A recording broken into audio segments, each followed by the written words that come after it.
안녕하세요. 윤쌤입니다. 자, 오늘 시간에는 기초양리 시험 출제 빈도가 높은 약물에 대해서 함께 공부를 해보도록 할게요. 교과서 302페이지에서 316페이지에 해당되는 내용이고요. 이제 기초양리 같은 경우는 많으면은 3문제, 이제 적게 출제될 때는 1문제 출제되는 곳인데 뭐 평균 한 2문제 정도 매해 출제된다라고 보시면 돼요. 자, 우선 이 부분에 대해서는 너무 깊게 파면서 공부하시는 거는 비추시고, 우리 문제은행 책 있으시죠? 문제집에 나오는 그 수준으로 딱 공부를 하시면 되겠어요. 간혹 그 해의 난이도를 좀 조절하기 위해서 새로운 문제를 양리해서 하나씩 출제하는 부분은 있기는 해요. 그렇지만 너무 깊이 있게 이렇게 파면서 공부하시는 것은 비추인 그런 부분이 양리라고 보시면 되겠습니다. 여기에 시간을 너무 많이 투자하시는 것은 현명하지 못하세요. 주로 시험 출제는 이 약물에서 특히 많이 나온다라고 보시면 될 것 같습니다.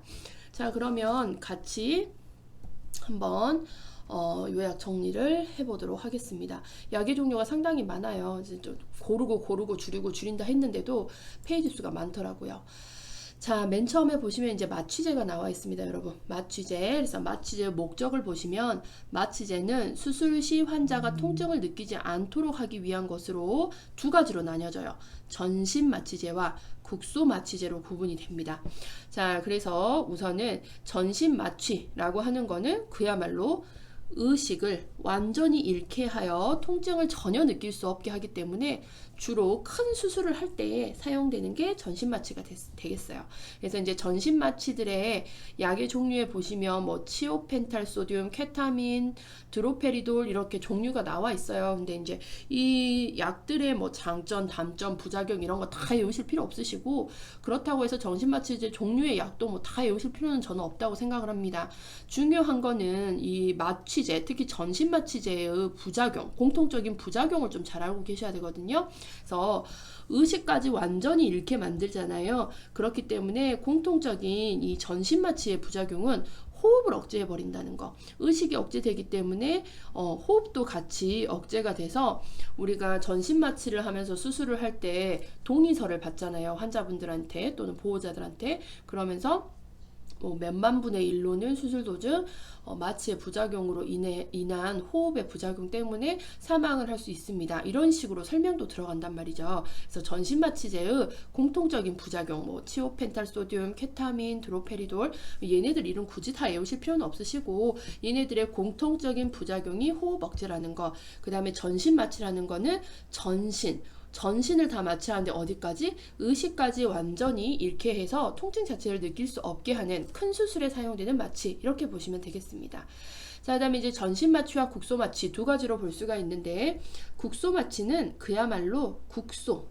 자, 환자는 의식은 있어요. 이때는 의식이 깨어있는 상태며 신체 일부 또는 특정 부위만 국소적으로 마취시키는 거죠. 일부. 그래서 신체 일부 또는 특정 부위의 통증을 없애기 위해서 사용하는 것을 국소마취예요. 그래서 전신마취와 국소마취의 차이점이 무엇인지 좀 알고 계셔야 되겠고, 자, 국소마취제 종류도 리도카인, 코카인, 프로카인, 벤조카인 이런 식으로 나와 있는데, 여러분 공통점 보이세요? 국소마취제의 뒤에 이름은 꼬리표가 뭐뭐카인이라고 붙어요. 뭐뭐카인 이렇게. 그래서 국소마취제는 리도카인, 코카인, 프로카인, 벤조카인 이런 식으로 카인이라는 꼬리표가 붙겠고, 자, 이 중에서도 정말 시험에 잘 나왔던 친구, 그리고 문제 풀어보시면 여러분도 느끼셨을 거예요. 정말 자주 다루고 있는 거 뭐죠? 리도카인입니다. 리도카인. 제가 리도카인을 별표해놨죠. 자, 리도카인 같은 경우는, 자, 여기 먼저 설명을 드릴게요. 리도카인을 볼게요. 마취제 중에서 시험 빈도 높게 나왔던 약물은 리도카인. 얘는 전신마취입니까? 국소마취입니까? 하라면 국소마취죠. 그래서 우리가 어디가 이렇게 넘어지거나 아니면 다쳐서 상처가 찢어졌어요. 상처가 찢어졌는데 이거 그냥 둬서 아물지 않을 것 같아요. 그럼 이거 봉합하러 가잖아요. 꼬맨다 라고 표현을 하죠. 꼬매러 갔을 때 이거 그냥 꼬매면 너무 아프니까 그 주변에다가 마취를 시키거든요. 살 주변, 꼬매는 살 주변으로 마취를 시키는데, 이때 쓰는 약이 리도카인이에요. 그래서 국소적으로 그 부분만 마취를 시키는 약, 대표적으로 리도카인. 근데 이제 리도카인은 여러분 마취도 유도를 해요. 마취제로도 사용이 되지만 또 하나 기억하셔야 될 거, 심실성 부정맥 치료. 심실성 부정맥이 뭔지 몰라도 돼요. 그냥 심장에 관련된 약이에요. 심장이 문제가 있을 때도 이 국소마취제를 사용을 합니다. 그렇게 리도카인은 마취제로도 쓰지만 심장에 문제가 있을 때도 사용을 하구나 라고 보시면 되겠어요. 그래서 마취제 중 국소마취제 중에서 시험에 제일 빈도 있게 나왔던 건 리도카인이에요. 리도카인 국소마취제라는 거 꼭 기억을 하시고요. 자, 그 다음에 전신마취 국소마취 차이점 딱 보이시지요? 의식의 유무 차이로 전신과 국소마취로 구분을 하게 되겠습니다. 그래서 여기서 기억하셔야 될 거, 전신마취와 국소마취의 차이점. 전신마취는 의식 완전 잃게 하는 거, 국소마취는 의식이 일부 있죠. 의식은 있는 상태에서 신체의 일부 특정 부위의 통증을 없애기 위해서 사용되는 게 국소마취제. 자, 국소마취의 종류들은 카인으로 끝나는데 그 중에서도 리도카인이 제일 유명해요. 리도카인은 마취, 그 다음에 심장에도 사용되는 약이라는 거. 자, 그 다음에 이런 마취제들의 부작용은 뭐냐? 호흡을 억제한다는 거. 특히 전신마취 부작용, 호흡 억제, 요거를 잘 기억을 하시면 되겠습니다. 자, 그 다음에 이제 보실 거는 진통제입니다. 진통제는 마약성 진통제. 자, 그 다음에 우리 책에서는요, 마약성 진통제와 비마약성 진통제 두 가지로 구분을 하고 있어요. 먼저 마약성 진통제를 한번 보겠어요. 자, 마약성 진통제는 중추신경계를 억제합니다. 그래서 반드시 의사 처방을 받으셔야 되는 약이에요. 마약성 진통제는 의사 처방이 필수예요. 의사 처방 없이는 받을 수도 없죠. 자, 종류에는 모르핀, 코데인, 데메롤 이렇게 세 가지 종류가 있는데 마약성 진통제에서 거의 한 90% 물어보는 문제는 뭐냐? 이 약을 마약성 진통제를 사용하기 전에 우리가 활력증후에서 어떤 거를 면밀하게 관찰을 해야 되느냐. 이게 거의 여기서 나오는 시험 문제의 90% 이상을 차지한다라고 보시면 돼요. 그래서 종류, 모르핀, 코데인, 데메롤이 있어요. 그 중에서도 이제 시험에서 자주 등장하는 이름은 이 모르핀이라는 친구고요. 모르핀, 몰핀이라고도 이야기를 합니다. 자, 그래서 공통된 대표 부작용을 한번 볼게요. 이게 시험에 주로 나오죠. 자, 부작용은 얘도 호흡을 억제해요. 그리고 마약성 진통제는 사용 전 호흡 억제. 마취제도 호흡 억제에 문제가 있었고 얘도 호흡을 억제를 합니다. 그렇기 때문에 마약성 진통제 사용 전후에는 대상자의 호흡수, 이 호흡수를 잘 관찰하셔야 돼요. 자, 그래서 호흡수를 잘 관찰하셔서 호흡수가 몇 회 미만이면 12회 이하, 12회 이하 미만이면 투여하지는 않으셔야 돼요. 그래서 의사 선생님 처방에 의해서 모르핀을 환자에게 드리려고 했어요. 그런데 환자 모르핀 주기 전에 호흡수를 측정을 했더니 호흡수가 12회 미만으로 이제 측정이 되는 거죠. 그럼 여러분들은 어떻게 하셔야 되겠죠? 의사 선생님께 보고한다. 투약을 하지 않은 채 투약은 미루셔야 되겠죠. 투약 미루고 환자의 상태를 간호사 또는 의사에게 보고한다. 그래서 호흡수가 12회 미만이면 의사 간호사에게 보고하셔야 되는 게 우리 간호조무사 선생님들의 역할이 되겠습니다. 그래서 우리가 마약성 진통제를 사용하기 전후 항상 호흡수 확인하시고 사용하고 난 후에도 호흡수가 떨어지는지 여부를 확인을 하셔야 돼요. 분명 호흡수가 한 18회에서 20회 정도 돼가지고 약을 사용을 했는데 한 30분 있다 호흡수를 측정하니 이 호흡수가 점점 떨어지는 걸 볼 수 있었어요. 막 16회 14회 이런 식으로 떨어진다 하면 지금 호흡수가 떨어지고 있는 상태니까 이 상황에서도 보고를 하셔야 되겠죠. 그래서 중요한 거는 호흡수 확인, 요거를 잘 확인하셔야 돼요. 왜냐? 마약성 진통제 같은 경우는 대표적으로 부작용이 호흡을 억제를 해서 호흡을 떨어뜨려 버립니다. 우리가 호흡을 하지 않으면 사망을 할 수 있기 때문에 약을 쓰더라도 면밀하게 환자 상태를 관찰하고 약 쓰기 전에 필히 환자의 호흡 상태를 확인하셔야 돼요. 자, 그래서 약물을 오래 대용량 사용하면 약물에 대한 의존성과 내성이 생기기도 해요. 마약이죠. 마약은 의존성과 내성이 생기며 투여를 중지하면 또 금단 증상이 생기는 약이 마약성 진통제가 되겠습니다. 자, 그다음에 이제 마약성 진통제 모르핀, 데메롤 있고 이 코데인이라는 친구에서 여러분 좀 기억하셔야 되는 게 뭐냐면 코데인 마약성 진통제기는 하거든요. 그런데 얘가 다른 용도로도 사용돼요. 진해제. 이게 뭐죠, 여러분? 진정시킨다. 이거 해자는 기침 해자예요. 기침을 진정시키는 약으로도 사용을 해요. 그러니까 일반적인 기침일 때는 여러분 코프 시럽이라는 거 많이 들어보셨죠? 그런 약, 일반적인 약을 사용을 하거든요. 그런데 이 기침이 정말 미친 듯이 너무 심한 거예요. 일상생활이 안 되게, 그 다음에 이 갈비뼈가 다 아플 정도로, 옆구리가 아플 정도로 기침을 너무 심하게 할 경우에는 이렇게 마약성 진통제인 코데인을 사용해서 기침을 진정시키기도 해요. 쉽게 말하면 기침약 이렇게 보시면 되죠. 너무 심한 이런 기침, 진정이 되지 않은 기침에서는 코데인을 진해제로도 사용을 하겠고, 여러분 지사제, 띄어져 있네요.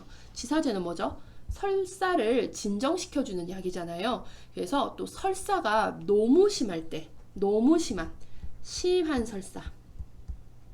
심한 설사를 할 때도 마약성 진통제인 이 코데인이 처방이 되기도 합니다. 그래서 코데인은 마약성 진통제긴 하지만 너무 심한 기침과 너무 심한 설사에서도 사용이 되더라라는 점은 뭐 사이드로 좀 알아두시면 될 것 같습니다. 자, 그 다음에 이번에 이제 진통제는 우리가 마약성 진통제와 비마약성 진통제가 있죠. 자, 비마약성 진통제를 한번 보겠습니다. 비마약성 진통제의 종류에는 아스피린, 아세트아미노펜 이게 있어요. 자, 아세트아미노펜은 우리가 흔히 타이레놀 제일 많이 쓰죠. 타이레놀. 그래서 아스피린과 타이레놀 두 종류를 알아주시면 되겠고, 시험에서는 아스피린의 출제 빈도가 높아요. 최근 시험에서도 아스피린 출제가 됐었거든요. 자, 아스피린을 보시면 효능, 해열, 진통, 소염, 혈전증 치료제로도 사용됩니다. 그래서 해열, 진통은 뭐 아시겠죠, 여러분? 열을 떨어뜨려주고 통증을 진정시켜주고, 염증을 완화시켜줘요. 염증 완화시켜준다. 소염. 자, 염증을 완화시켜주고, 자, 그 다음 제일 중요한 거요. 혈전증 치료제요. 혈전이라는 거는 피가 떡이 지는 걸 얘기하죠. 피가 이렇게 뭉쳐버려서 피가 혈액에 혈액이 응고돼서 이렇게 피떡이 지는 거를 혈전증이라고 하는데, 이 혈전증이 생기지 못하도록 혈액이 응고되지 않게 피떡이 생기지 않게 해주는 그 용도로도 사용이 되는 게 아스피린입니다. 그래서 아스피린의 특이점은 소염 작용과 혈전증을 치료하는, 피떡이 지지 않게 하는, 혈액을 묽게 해주는 그런 역할을 한다라는 거 기억하시면 돼요. 그래서 여기에 대표적인 부작용 잘 기억하세요. 혈전증 치료제라고 하는 거는 혈액이 응고되지 않게 만들어주는 거거든요. 혈액이 응고되지 않게 하는 거기 때문에 아스피린을 사용하시는 분들 중에서는 혈액의 응고가 잘 되지 않다 보니 그 부작용으로 출혈이 발생할 수 있어요. 출혈. 특히 어디? 위장관 출혈. 위라든지 소장이라든지 대장, 특히 위에 출혈이 많이 발생을 합니다. 그 다음에 멍도 잘 들어요. 자반성 출혈, 멍, 이렇게 피부에 이렇게 피부를 꼬집으면 여기에 이렇게 피가 맺힌다 라고 해서 피부에 이렇게 피가 맺힌 것처럼 자반성 출혈도 발생을 하고요. 네, 중요한 거는 요 혈전증 치료제고, 이 혈전증 치료제의 부작용 중이 출혈이라는 거. 요거는 뭐 이번 시험에도 나왔죠. 2021년 시험에도 나왔었고 2020년에도 시험에 나왔었어요. 자, 금기를 보시면 출혈 질환을 가진 대상자, 당연히 출혈 질환을 가진 대상자에서는 이런 약을 써버려요. 혈전증 치료제, 피를 묽게 해주는 약을 쓰면 이 출혈이 더욱더 심해지겠죠. 그래서 출혈 질환을 가진 대상자, 그래서 위궤양, 여러분 위궤양 성인에서 배우셨죠. 위궤양은 어렵게 생각하지 마시고 위에 상처가 있는 거예요. 상처. 그래서 위에 상처가 있는데 이 상처를 계속 자극을 하게 되면 뭐가 생기겠죠? 상처에서 출혈이 발생을 할 수가 있겠고, 이 출혈이 계속 발생하다 보면은 천공, 구멍도 뻥 뚫려버릴 수가 있거든요. 그렇기 때문에 위에 상처가 있거나, 이 위에 상처가 그냥 상처도 아니고 좀 큰 상처라고 보시면 돼요. 이런 위에 상처가 있는 환자에게서는 출혈이 발생할 수 있는 가능성이 있기 때문에 절대적으로 아스피린 투여를 금하고 있습니다. 자, 그 다음에 혈우병. 혈액질환이죠. 혈우병 환자, 혈액질환 중에 하나고요. 이 혈액질환에서도 출혈 때문에 쓰지 않습니다. 그 다음에 출혈, 이미 출혈이 있는 궤양, 출혈이 발생한 궤양에서도 사용하시면 안 되겠죠. 자, 그 다음에 살리실산제, 과민자. 아스피린의 성분 중에 하나가 살리실산이라는 게 들어가 있거든요. 그런데 이 살리실산의 과민 반응을 보인 살리실산 알러지가 있으신 분들이 있어요. 이런 제제후 과민증 환자, 살리실산에 알러지가 있는 사람들은 이 약을 또 금기하셔야 되겠죠. 자, 그래서 아스피린은요, 경구 투약도 가능해요. 대부분 다 경구 투약을 하지만 경구 투약이 안 되는 경우에는 정맥 주사도 사용을 하긴 하지만 대부분은 이 경구 투약을 진행을 한다라고 보시면 되겠고, 아스피린에서 제일 중요한 거 여러분, 해열 진통 소염, 혈전증 치료제, 특히 혈전증 치료제에서 출혈을 유발한다는 부작용이 있어요. 그렇기 때문에 출혈이 있는 사람들에게서는 금기가 된다는 거, 요 출혈과 연관해서 아스피린을 좀 생각을 해보시면 되겠고요. 자, 그다음에 이번에 아세트아미노펜입니다. 얘는 이제 상품명으로 타이레놀이라고 해서 시중에서 여러분 많이 사서 드셔보셨을 거예요. 자, 얘는 해열 진통만 있습니다. 아스피린에 있는 소염이라든지 혈전 치료 기능 자체는 없어요. 그야말로 해열 진통에 효과가 있는 대표적인 진통제. 그래서 우리가 시중에서 가장 흔하게 사 먹을 수 있는 게 아세트아미노펜입니다. 그래서 아스피린 같은 경우는 우리가 진통제 주세요라고 해도 아스피린 주지 않는 이유가 이런 부작용들이 굉장히 많이 가지고 있기 때문에 아스피린은 일반적으로 처방전이 없으면 구하실 수가 없다라고 보시면 돼요. 혈전증 치료제니까 출혈 유발이 할 수 있잖아요. 이런 부작용들 때문에 이 같은 경우 아스피린 같은 경우는 해열 진통에 이제 효과도 있기는 하지만 이 같은 경우는 일반적으로 우리가 시중에서 처방전 없이 살 수가 없는 약, 반드시 처방전이 있어야 되고 의사 처방이 있어야 된다라고 보시면 되겠습니다. 자, 아세트아미노펜 해열 진통이고요. 부작용은 간에 안 좋아요. 간. 그래서 간혹 이제 전날 술을 많이 드신 다음날 아침에 이제 두통이 있으신 분들이 있거든요. 두통. 술을 먹고 나서 두통이 심하게 오시는 분들이 있어요. 그런 분들이 이제 아세트아미노펜, 타이레놀을 막 드시는 경우가 있는데 그거 제일 안 좋습니다. 왜죠? 술도 간에 좋지도 않고 이 아세트아미노펜도 간에 좋지 않죠. 그래서 술을 마신 다음날 두통 때문에 이렇게 아세트아미노펜, 타이레놀을 먹게 되면 간에 부담이 굉장히 많이 돼서 간이 망가질 수도 있어요. 아시겠죠? 자, 그 다음에 이제 보시면 항히스타민제라고 나와 있습니다. 항히스타민제, 히스타민을 반대하느냐 이렇게 보시면 돼요. 히스타민을 반대하느냐. 자, 그래서 항히스타민제는 여러분 항알레르기제, 알레르기 반응을 반대해주는 약 이렇게 보시면 돼요. 그래서 우리가 흔히 알레르기 약이라고 부르는 게 항히스타민제예요. 그래서 알레르기 질환의 한 원인인 히스타민, 우리 몸에서 알러지 반응이 나타나는 거는 우리 몸에서 히스타민이 막 분비되기 때문에 그러거든요. 그래서 이 히스타민이 분비돼서 막 재채기도 나오고 콧물도 나오고 몸에 두드러기도 나오고 이러는 거예요. 그래서 히스타민이 분비되는 것을 막아주기 위해서 사용하는 게 히스타민을 반대하는 항히스타민제를 사용하는 겁니다. 그래서 알레르기 질환의 한 원인인 히스타민 작용에 길항하는, 그렇기 때문에 항히스타민제라는 약제를 사용하는 거예요. 흔히 우리 이거는 알레르기 약이라고 사람들이 많이 불러요. 알레르기 약 이렇게. 알러지 약 이런 식으로. 자, 효능은 보시면 급성 알레르기 증상을 치료하는 증상을 치료해요. 증상. 우리가 알레르기 반응이 딱 나타나면 막 콧물 나고 재채기 나죠. 이런 것들이 다 증상인데 이 증상을 완화시켜주는 약이라고 보시면 돼요. 그래서 증상을 치료하는데 효과적이다. 그래서 히스타민을 길항하는 작용. 그래서 항히스타민제라고 해요. 자, 부작용은 무슨 부작용이 있느냐?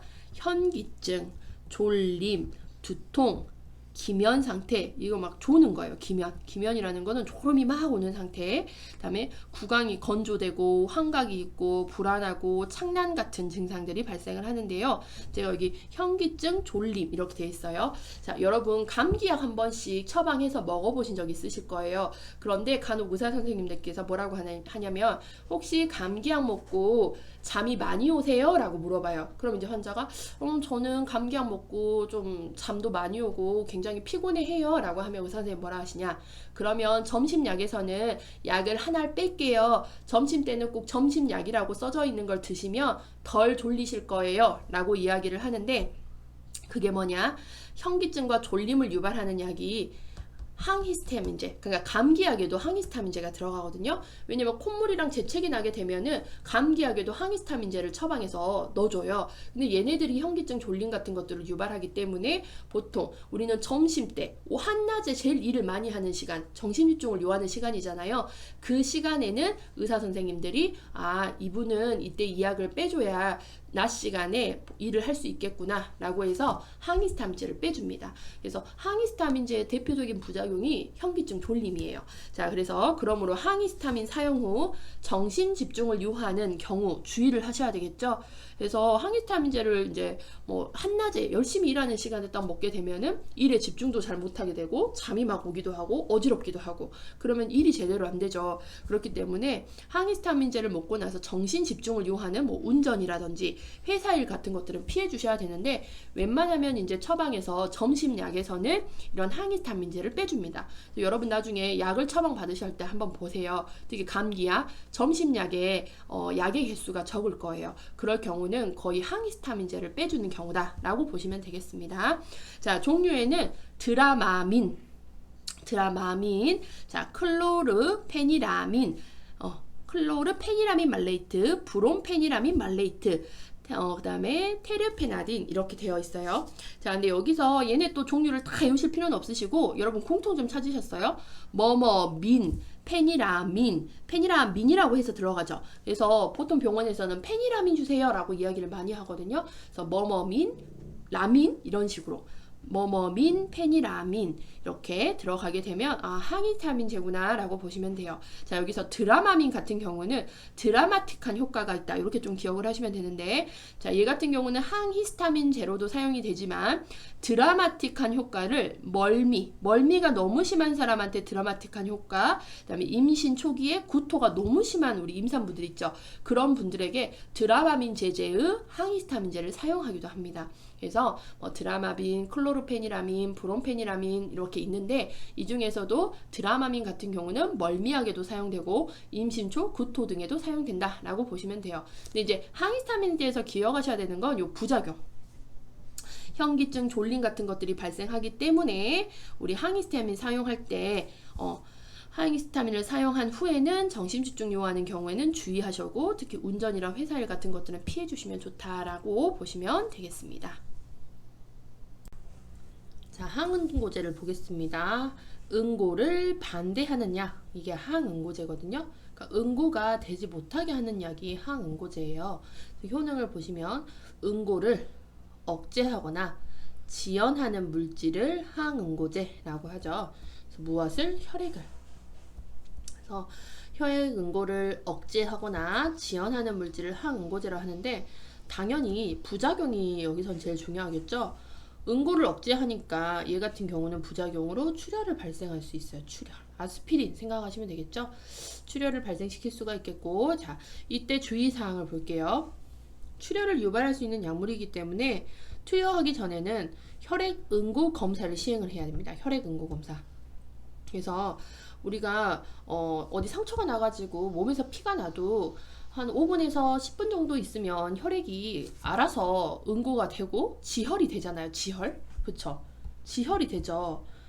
자연스럽게 정상적으로는 혈액 우리가 피가 나도 출혈이 있어도 이게 지혈이 된단 말이에요. 그런데 항응고제를 너무 많이 쓰고 있는 사람, 항응고제를 쓰고 있는 분들은 이 지혈 자체가 잘 되지 않습니다.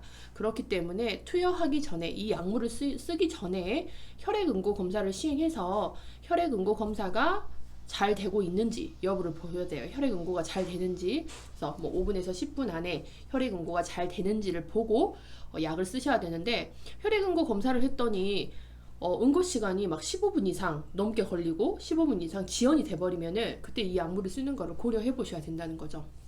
그래서 혈액 응고 검사를 반드시 시행을 하셔야 되겠고요. 자, 종류, 이 약의 종류에는 헤파린, 그 다음에 쿠마린, 쿠마딘, 와파린, 그래서 뭐뭐린으로 이렇게 끝나는 약입니다. 자, 여기서 헤파린. 자, 해파린, 해파리 같잖아요. 해파리는 냉장 보관 이렇게 좀 기억하자고요. 그래서 항응고제의 뭐 대표적인 주사제가 해파린이에요. 이 해파린은 주사제입니다. 주사제. 주사제로 사용하는 항응고제인데요. 해파리는 어디에 보관하셔야 되겠죠? 이 주사제는 냉장, 2호도에 냉장 보관하셔야 된다는 거. 요것 좀 기억하셔야 돼요. 자, 그 다음에 그래서 요건 주사제고요. 이거는 이제 경구용으로 먹는 약.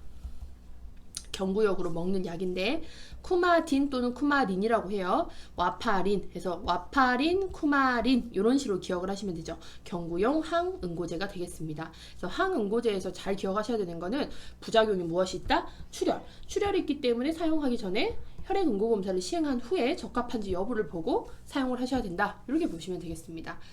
자, 그 다음에 이제 나오는 게 강심 배당체, 강심제, 디지탈 리스제, 심장을 강하게 뛰게 해주는 약, 심장을 강하게 뛰게 해주는 약 이렇게 보시면 돼요. 그래서 강심 배당체, 강심제, 디지탈 리스제 이렇게 보시면 되겠고, 자, 효능은 심장을 강하게 뛰기 위해서는 심근 수축력이 증가해야 되겠죠. 심장은 펌프질을 하는 기관이에요. 그 펌프질 하는 능력을 증가시켜 주는 거죠. 그래서 심장의 수축력, 이 수축력을 한번 펌프질 할 때 강하게 팍 펌프질 할 수 있도록 증가시켜주는 약이 강심제라고 보시면 돼요. 그래서 1회 펌프질량, 심박출량을 증가합니다. 그래서 이 강심제는 효과가 두 가지 효과가 있어요. 심박출량을 증가시켜주는 1차 작용과 이렇게 심박출량을 한번 펌프질을 촥 해가지고 팍 보내주잖아요. 그러면 순환이 겁나 잘 됩니다. 순환을 증진시켜줘. 우리 몸의 순환을 잘 증진시켜주며 순환이 되고 난 나머지의 것들은 이제 소변으로 빠는 거예요. 순환이 잘 된다는 거는 소변도 잘 본다라고 보시면 돼요. 그래서 1회 심박출량을 증가시켜서 순환을 증진시켜주고 이뇨작용도 잘 되게 만들어주는 거죠. 그래서 2차 작용으로 이뇨작용이 꼽히게 되는 거죠. 그래서 전신순환이 증가하면 소변이 잘 나온다라고 보면 되는데, 결론적으로는 뭐 우리가 2차 작용까지는 모르셔도 되겠고, 이 강심제가 무슨 역할을 하느냐, 심박출량 1회 펌프질하는 그 힘을 증가시켜주는 약이다라고 보시면 돼요. 그래서 심장이 강하게 뛸 수 있게 1회 심박출량을 증가시켜서 순환 자체를 증진시켜주는 약이다라고 보시면 되겠습니다. 자, 주의사항은, 자, 심장과 관련된 활력징후, 뭐죠 여러분? 심장과 관련된 활력징후 맥박이잖아요. 그래서 이 약을 쓸 때는 맥박을 면밀하게 잘 관찰하셔야 됩니다. 그래서 우리가 아까 마약성 진통제 같은 경우는 호흡수 잘 보시라 했죠. 그 다음에 강심제를 쓸 때는 맥박을 잘 보셔야 돼요. 얘네 둘은 정말 중요하고 정말 시험에 잘 나왔어요. 그래서 주의사항을 보시면 강심제는 맥박이 60회분 이하일 경우는 투약을 금합니다. 맥박이 60회분. 그래서 우리 맥박의 정상 범위는 60회에서 100회잖아요. 1분에 60회에서 100회인데 160회 밑으로 떨어진 지금 맥박이 있는 환자에게 강심제를 투여하려고 해요. 그럼 절대 하시면 안 되고 반드시 이것도 보고를 하셔야 되겠죠. 자, 그래서 종류에는 대표적인 강심제 디곡신을 잘 기억하세요. 디곡신. 그래서 디곡신이 있겠고 뭐 와베인, 디기톡신이 있는데 우리 시험 맥락에서는 요 디곡신이 굉장히 잘 나옵니다. 그래서 디곡신, 강심제, 요 심장과 관련된 약들, 그다음에 요 심장과 관련된 약, 강심제를 쓸 때는 무엇을 잘 보셔라, 맥박을 잘 보셔라 라는 겁니다. 맥박 수가 점점 느려져 버려요. 사용하기 전, 사용한 후 다 맥박수를 잘 관찰하셔야 되겠죠. 그래서 주의사항은 강심제 사용 전, 그 다음에 사용 후 뭘 관찰하셔야 되죠? 맥박 관찰 잘하기 잘 기억하세요. 자, 그 다음 이제는 혈압 강화제를 보겠습니다. 혈압 강화제, 혈압약이라고 우리는 불러요. 자, 혈압을 떨어뜨려 주는 약, 혈압 조절제, 혈압을 떨어뜨려 주는 약이죠.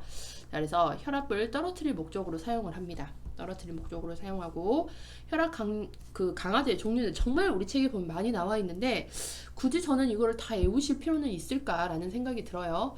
그래서 한 두 문제 정도 나올 건데 굳이 얘를 다 외우실 필요는 저는 없다고 보고요.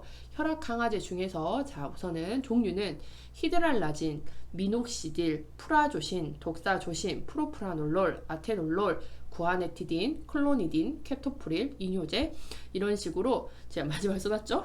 랄라조신, 놀롤딘딘 이런 식으로 끝난 약들 랄랄, 하이드랄라진 그 다음에 프라조신, 독사조신, 조신으로 끝나는 약 그 다음에 아테놀롤, 프라놀롤 놀로로 끝나는 거.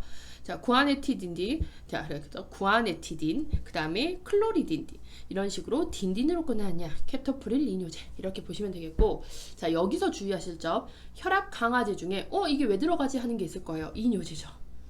자, 이뇨제는 뭐죠, 여러분? 소변을 빼주는 약을 이뇨제라고 해요. 그런데 이뇨제는 반드시 기억하셔야 돼요. 이뇨제는 혈압을 떨어뜨려 줍니다. 그래서 이뇨제는 소변을 빼는 목적으로도 쓰지만 혈압을 떨어뜨릴 목적으로 쓴다는 거 요거를 꼭 기억을 하시면 돼요. 그 다음에 또 혈압 조절약에는 뭐 암로디핀 이런 식으로 약들이 있어요. 그래서 종류가 혈압약을 보시면 우리 그 307페이지 팁에 보시면 혈압 강화제 뭐 11개가 있거든요. 근데 뭐 요거를 다 외우실 필요는 저는 없다고 보겠고 여기서 기억하셔야 되는 거는 이제 혈압 떨어뜨릴 목적으로 이뇨제도 사용을 하더라. 요 정도는 꼭 기억을 하시고 랄라, 조신, 놀롤, 딘딘 이런 식으로 좀 기억을 하시면 될 것 같습니다. 자, 그래서 제가 뭐 히드랄라진, 미녹시딜, 프라조신 뭐 책에는 막 설명이 나와 있고 그 다음에 뭐 효능, 부작용, 주의사항 막 다 나와 있어요. 근데 저는 이 부분에 대해서는 크게 하진 않을 거고요. 이뇨제만 좀 설명을 드리겠습니다. 자, 이뇨제. 자, 이뇨제는 몸속에 염분과 물을 소변을 통해서 밖으로 빼내서 고혈압이라든지 심부전의 치료에 사용이 되는 약이에요. 그래서 이뇨제는 소변도 빼긴 빼지만 우리가 혈압을 조절하는 약이다 라는 걸 꼭 기억하시고 자 주의사항에서 이뇨제를 사용을 하게 되면은 이뇨제는 몸에서 물을 빼는 거잖아요. 물을 빼는데 이 물을 뺄 때 뭣도 같이 빼느냐 우리 몸속에 있는 전해질 중에 포타슘, 칼륨이라고 부르는 요 K 있죠 여러분? 요 K를 같이 끄집어 가지고 나와요.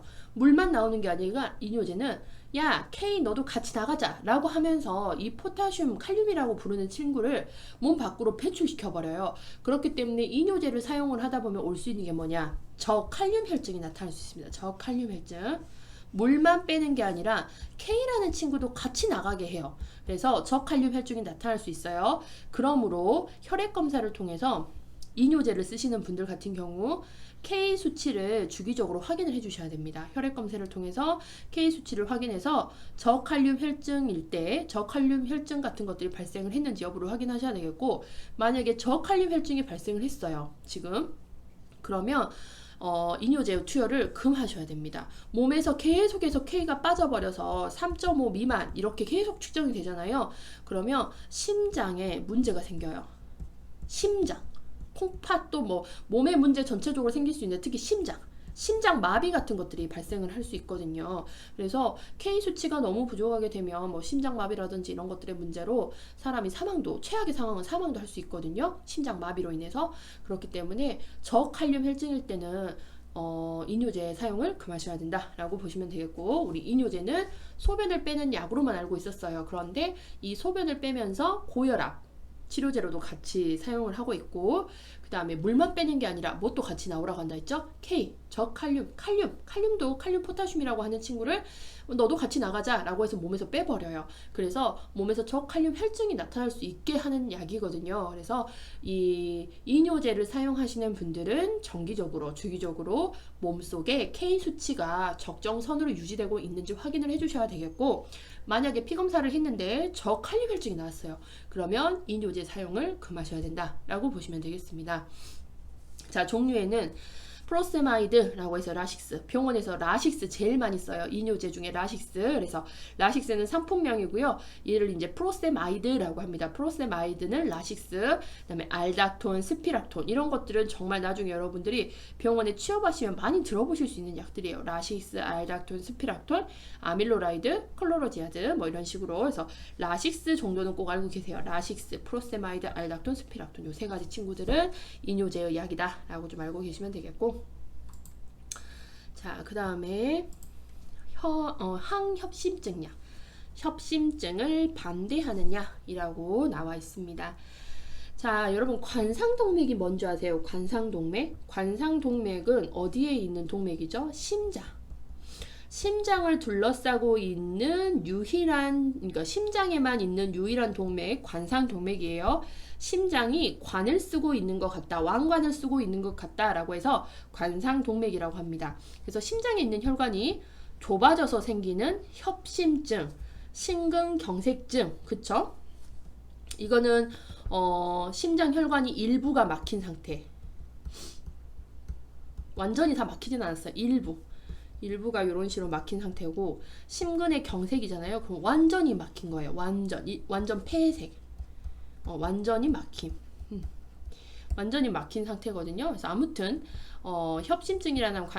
협심증, 심근경색이라고 하는 거는 관상동맥이 현재 좁아져서 문제가 생기는 거거든요. 이 관상동맥은 심장에 있는 동맥이고, 그래서 심장 혈관이 좁아져서 생기는 이 관련된 흉통 시에 사용하는 약을 항협심증 약이라고 해요. 협심증에 사용되는 약. 그래서 대표적인 약 니트로글리세린 정말 중요하죠. 이거는 뭐 성인에서도 나올 수가 있겠고, 해부생리에서도 나올 수 있겠고, 양리시험에서도 나올 수 있어요. 그래서 니트로글리세린은 관상동맥을 확장시켜줘요. 혈관이 좁아졌잖아요. 혈관이 좁아져서 혈관을 막았어요. 그렇기 때문에 혈관 일부가 좁아진 상태고 혈액이 잘 흐르지 못하는 상황이 되죠. 그러면 이때 혈액이 잘 흐르지 못하고 혈관이 좁아지게 되면은 흉통이 발생을 합니다. 그럼 이걸 어떻게 완화해 주냐? 혈관을 일시적으로 늘려줘야 돼요. 이게 탁 늘어나게 해줘야 되거든요. 그때 사용하는 게 니트로글리세린입니다. 그래서 관상동맥을 확장시켜 줄 때 사용을 하죠. 그래서 협심증 예방, 그다음에 완화를 위해서 사용을 하고, 자, 얘는요. 니트로글리세린은 어디에 투여하는지 잘 기억하셔야 돼요. 혀 밑 설하. 혀 밑 설하에 딱 넣어서 녹아요. 얘가 알아서 녹거든요. 그래서 혀 밑 설하 투여라는 거 반드시 기억하세요. 신속하고 급속한 속효성으로 1분 만에 작용이 나타납니다. 이 약의 특징이에요. 굉장히 빠른 효과가 나타나는 거고, 빠른 효과를 얻기 위해서도 설하에 투여해요. 우리 혀 밑을 딱 들어서 보면 여기에 굉장히 혈관이 많은 걸 볼 수 있어요. 이 혈관을 통해서 바로 심장까지 약물이 바로 흡수가 될 수 있게 만들어준다는 거죠. 그래서 혀 밑 설하 투여를 한다는 거.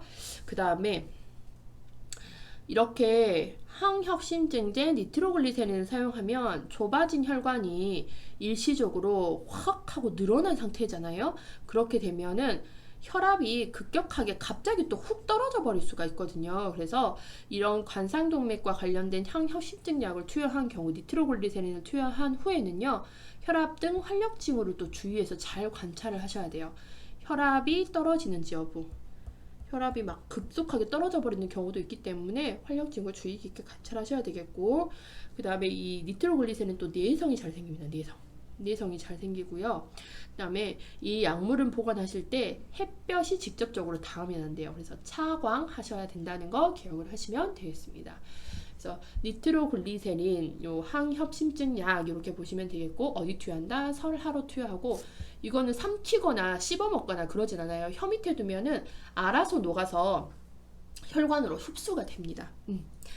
자, 그 다음에 보시는 게 기관지 확장제가 나와 있어요. 자, 기관지를 확장시켜주는 약이죠. 우리가 기관지라고 하면 이렇게 생겼잖아요. 이게 이제 기관지인데, 기관지가 너무 작나요, 그림이?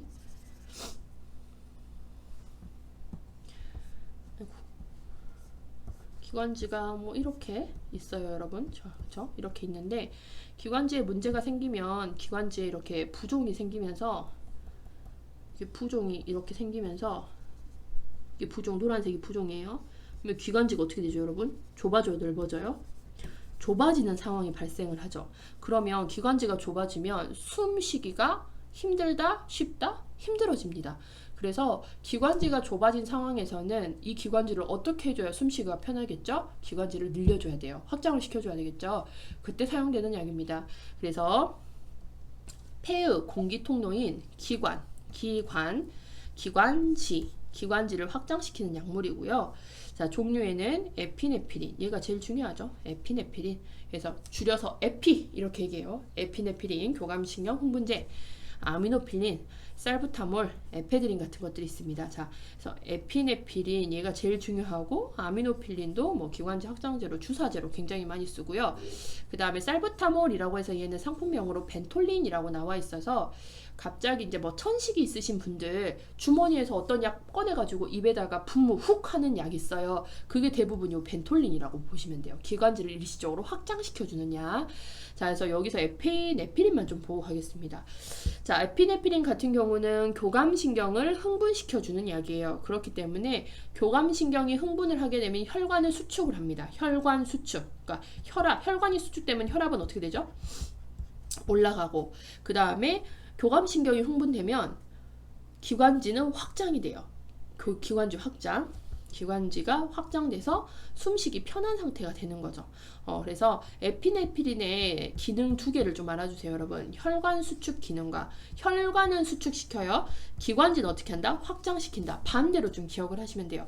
기관지 확장제인 에피네피린 같은 경우는 혈관은 어떻게 한다? 수축시킨다. 이렇게 두 개로 기억하시고, 자, 여기서 에피네피린은 우리 교과서에서 어떻게 나오냐면 지금 기관지 확장제로도 나오지만 응급약물로 들어가 있어요. 응급약. 왜냐? 우리가 정신을 잃고 쓰러져거나 아나필락틱 쇼크, 여러분 아시죠? 알러지 반응이 너무 심하게 와가지고 말벌에 쏘이거나 이렇게 했을 때 급격한 증상이 나타나면서 아나필락틱 쇼크가 오신 분들 증상 어떻게 되죠? 혈압이 떨어져요.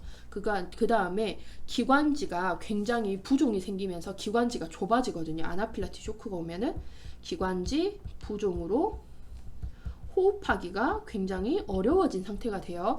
응급 상황이에요. 아나필락틱 쇼크는. 자, 이 응급 상황에서 무슨 약을 써줘야 가장 적절하냐?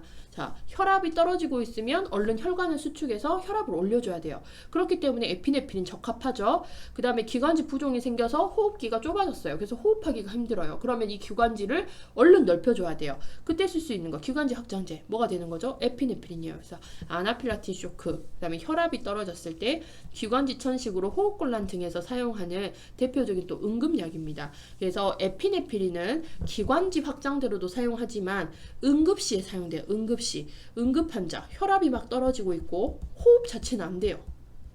호흡기에 막 부종이 생기면서 기관지 좁아져가지고 호흡이 안 되는, 뭐 이거 대표적인 응급 상황이잖아요.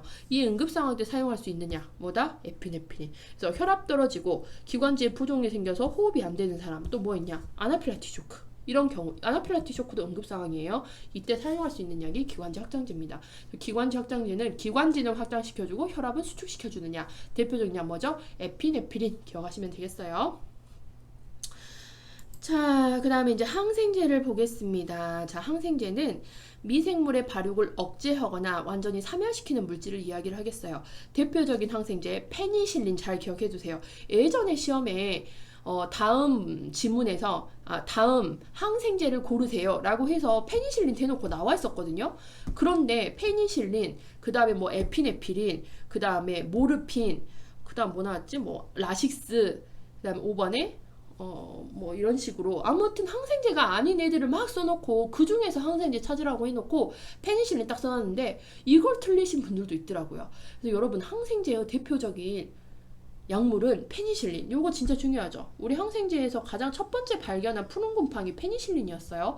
자, 그래서 페니실린은 가장 첫 번째 발견된 항생제 중에 하나고요. 페니실린 항생제라고 꼭 기억을 하셔야 돼요. 그다음에 항생제 종류도 굉장히 많아요, 여러분.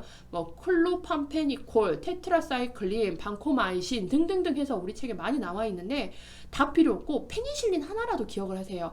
항생제의 대표적인 이름 페니실린. 페니실린 요거 꼭 기억하셔야 돼요. 자, 그래서 페니실린은 뭐냐면 미생물의 발육을 억제하거나 세균 있죠? 세균을 갖다가 발육을 억제시키거나 세균을 완전히 죽여버리는, 사멸시키는 물질을 이야기를 합니다. 그래서 우리가 뭐 감염 이런 거 걸렸을 때 항생제 맞는다라고 하잖아요. 아니면 몸에 염증 이런 거 생겼을 때 나 항생제 치료 받았어 막 이렇게 이야기를 하잖아요. 자, 여기서 중요한 거 일정한 시간에 일정 간격으로 지속적으로 복용하여 균을 죽일 수 있는 최소의 혈중 농도를 유지해 주셔야 돼요. 그래서 항생제 같은 경우는 왜 일정한 시간에 일정한 간격으로 맞거나 복용을 하느냐라고 물어보면은 왜 그러느냐? 혈중 농도를 일정하게 유지를 시켜줘야 그 약의 효능이 유지가 된다라고 보시면 돼요.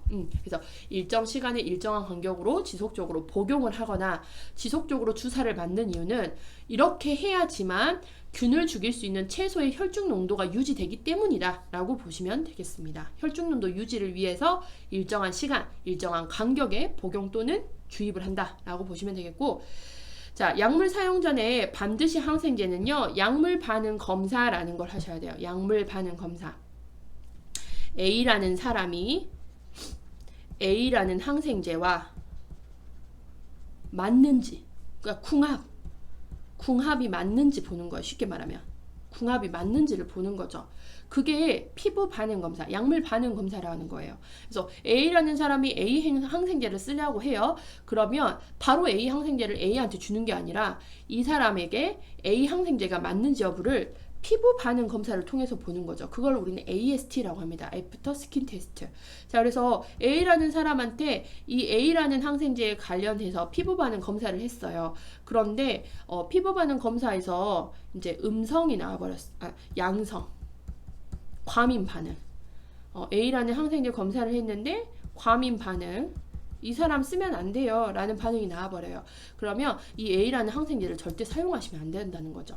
과민 반응이 나타나 버리면.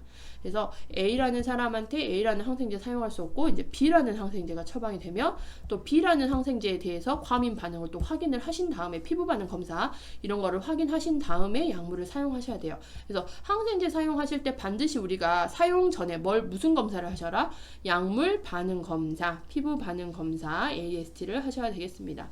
뭐 요거 같은 경우에는 임상이랑 이런 데서도 많이 설명을 드렸기 때문에 여기서 뭐 자세히 설명은 하진 않을게요. 그래서 항생제는 대표적인 약물이 페니실린이라는 거 일정한 시간 일정한 간격으로 마주줘야 되는 이유는 우리가 최소의 혈중 농도를 유지하기 위해서 그래야지만 약발을 받을 수 있다라고 보시면 돼요.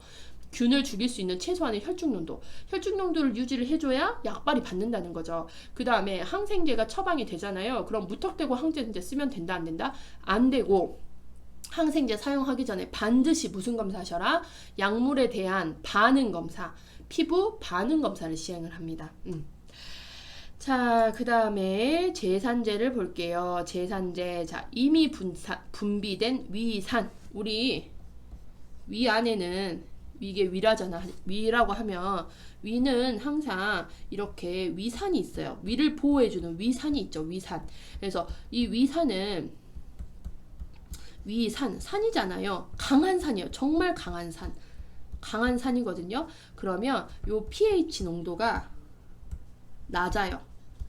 산이면 pH 농도가 낮다라고 보시면 되거든요. 자, 그래서 이미 분비된 위산을 중화하는 거예요. 너무 위산이 많이 분비돼도 산이잖아요. 우리 신음식 너무 많이 먹으면 속 쓰리죠. 그쵸? 속이 너무 쓰리잖아요.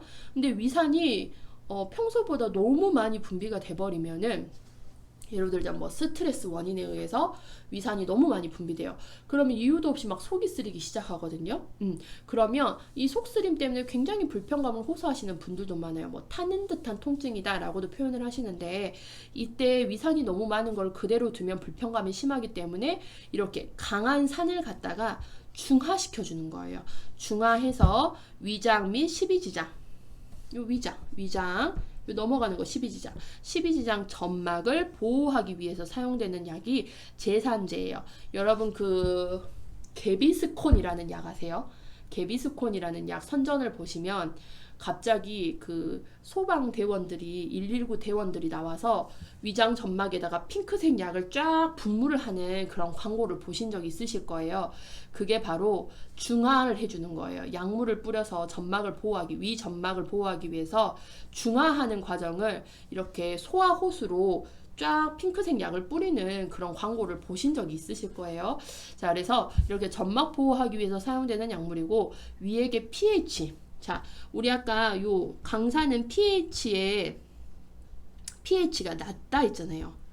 낮으면 낮을수록 강산이거든요. 강산. 그래서 이렇게 낮아져 있는 pH를 갖다가 어떻게 했냐? 상승시켜줘야 되는 거예요. pH가 상승. pH가 상승시켜요. 그러면 알칼리가 되는 거거든요. 그래서 이 강산은 pH가 낮아요. 자, 이렇게 pH가 낮으면 속쓰림이 너무 유발되기 때문에 얘를 갖다가 올려줘야 돼요. 그래서 pH를 상승시키는 약물로 소화성 궤양 통증 완화에 도움은 되지만, 그러니까 소화성 궤양이라든지 속쓰림이 있으면 그로 인해서 속이 쓰리잖아요. 통증이라고 표현을 하는데 이 통증 완화에는 도움이 되지만 치료 자체, 완전히 이 궤양을 완전히 없애는 그런 치료에는 도움이 되지는 않는다라고 보시면 돼요. 그러니까 증상을 조절하는 약이다라고 보시면 돼요. 속쓰림을 조절하는 약이에요. 그래서 종류에는 알루미늄 하이드로사이드, 그 다음에 칼슘 카보네이트 라고 이렇게 있어요. 근데 알루미늄 하이드로사이드라고 보면 부작용이 변비, 칼슘 카보네이트도 부작용이 변비예요. 자, 그런데 여러분 미란타라는 제산제가 있는데 이 제산제는 나머지 두 약의 부작용을 잡아주는 약이에요. 그래서 미란타는 부작용이 설사예요. 그래서 변비가 심하면서 속쓰림이 심한 환자가 있다. 이때 주면 좋은 약은 무엇이냐라고 하면 변비가 있는 속쓰림 환자한테 칼슘 카보네이트, 알루미늄 하이드로사이드를 주게 되면 변비가 더 심해지기 때문에 변비가 있는 속쓰림이 있는 사람한테는 미란타라는 약이 더 적합하겠죠? 부작용은 설사기 때문에. 그래서 이렇게 알루미늄 하이드로사이드, 칼슘 카보네이트, 미란타라는 제산제가 존재를 합니다. 그래서 중화해주는 약이고 그 다음에 통증을 완화해주는 약이지 치료제는 아니다 라고 보시면 되겠어요. 자, 그 다음에 당뇨병 치료제를 한번 보겠습니다. 우리 요거는 이제 뭐 당뇨약 이렇게 흔히 부르시죠. 자, 그래서 경구라는 건 입으로 먹는 경구용 혈당 강화제라고 되어 있어요. 자, 그래서 당뇨병에는 식이요법으로 당뇨병이 조절되지 않는 경우, 그러니까 당뇨는 처음부터 뭐 약 드세요, 인슐린 맞으세요 이렇게 얘기는 하지 않아요. 먼저 식이요법과 운동을 병행하고 나서도 제대로 혈당이 조절이 안 되면 이제 그때부터는 약을 사용을 합니다. 약을 사용을 하는데, 자, 경구용 혈당 강화제가 있고요. 그 다음에 주사제로 나온 인슐린이 있어요. 그래서 경구용 혈당 강화제 같은 경우는 당뇨병에서 식이요법으로 당뇨병이 조정되지 않는 경우에 사용하겠고, 인슐린은 췌장의 랑게란스 섬에서 인슐린 분비가 완전히 이제 감소되었을 때 사용을 합니다. 그래서 우리가 초기에 당뇨에서는 약으로 먼저 해요. 약으로 하다가 경구용 약으로 된 혈당 강화제를 사용을 하다가 더 이제 혈당이 조절이 안 되면 이제 그때는 다음부터는 인슐린까지 사용을 하는 거죠. 그래서 경구용 혈당 강화제와 인슐린 이렇게 있어요. 자, 보시면 이제 인슐린이라는 거는 췌장에서 분비가 되는 건데 이 췌장의 기능이 떨어졌을 때 인슐린 분비가 감소되죠. 그렇게 되면 이제 인슐린 주사제를 사용을 하는 거죠. 자, 그래서 사용 전에 우리가 인슐린 같은 거, 인슐린 약물을 사용을 할 때는 사용 전 인슐린 용기를 두 손 사이에 놓고 가볍게 굴려서 사용하는 거. 인슐린은 이런 약병, 이렇게 생긴 약병에 들어있어요. 바이알이라고 하죠. 이런 바이알에 들어있고 이 약을 보면은 이렇게 밑에 약물이 이렇게 깔려져 있어요. 응고된 약물이 깔려져 있고 그 위에 찰랑찰랑 용액이 이렇게 있거든요. 그럼 이게 이 파란색과 노란색이 섞이게 만들어줘야 되는데 우리가 바이알에 있는 약물을 섞을 때는 흔들어 준다고 했잖아요. 다른 약들은 흔들어줘요. 그런데 이 인슐린 같은 경우는 절대 흔드시면 안 돼요. 흔드시면 안 되고 얘네 두 개의 노란색과 이 파란색이 섞이게 하기 위해서는 손바닥 사이에 놓고 굴려주셔야 돼요. 흔들면 안 된다. 흔들면 안 돼요. 흔들게 되면 거품이 굉장히 많이 생겨버리거든요. 거품이 많이 생겨버리기 때문에 굴려서 녹여주셔야 되겠고, 그 다음에 우리 인슐린 같은 거를 놓으실 때는 어디에 놓으셔야 되느냐? 복부, 배에 제일 많이 놓는 곳은 복부예요. 그 다음에 상박, 그 다음에 대퇴, 허벅지죠. 자, 여기를 돌아가면서 피하 주사를 하셔야 돼요. 피하 주사라는 것도 기억하셔야 되겠죠. 피하 주사 SC. 자, 그 다음에 이렇게 피하 주사를 하고 나서는요, 복부, 상박, 대퇴 인슐린 주사를 하고 나서는 주사 후에 문지르지 않고 꼭 눌렀다 떼시기만 하시면 돼요. 자, 그 다음 우리 인슐린에서 잘 기억하셔야 되는 거, 경구용 혈당 강화제 인슐린 같은 것을 사용하고 나셔서 저혈당증을 반드시 확인하셔야 됩니다. 그래서 저혈당의 증상을 여러분이 알고 계셔야 되겠죠. 자, 저혈당의 증상, 떨림, 오한, 식은땀, 두통, 심계항진, 심장이 두근두근 거리면서 막 터질 것 같은 느낌이에요. 이렇게 발생되면 즉시 의사, 간호사에게 보고하고 사탕이라든지 설탕물 바로바로 흡수될 수 있는 것들을 먹게 해서 혈당을 일시적으로 올려주셔야 한다라고 보시면 되겠습니다. 자, 그래서 우리가 시험에 주로 나오는 시험 출제 빈도 높은 약물에 대해서는 여기까지 하고 종료를 하겠습니다. 수고하셨습니다.